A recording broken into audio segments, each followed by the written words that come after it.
Welcome to YOUCANIC. Today here in YOUCANIC we have a 2020 Honda Civic, and on this Honda Civic we're going to go over how you can manually open up your trunk.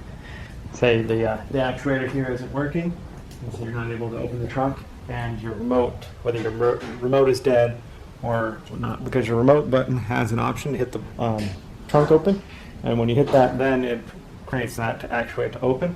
Let's say this is dead. We'll show you the manual way. So you will have to go in through the back seat, pull the seat down, and crawl back in there to be able to pop this open. So we come in here, this is our back seat. You can just pull that chair to be able to fold the seat down. Now once you've folded the seat down and you're able to crawl back in the trunk compartment here, what you're looking for is right in the center of the trunk, there's a little cover here. So we just need to pop that cover off. And then right inside here,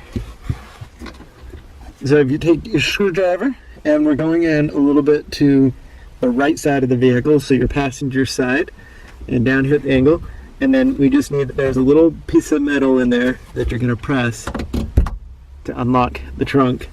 And we're going to have our little screwdriver in there, and then you're pushing it upward, and then you're able to push and unlock your trunk. Anyway, don't know if you can really see it, but it's up in through there. You'll see the metal, and then there is a little bit of white plastic, and there's the metal tab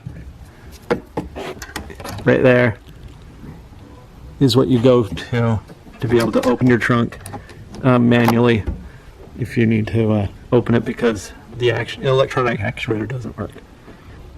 So that is how you would manually be able to open up your trunk to be able to get into it on your 2020 Honda Civic.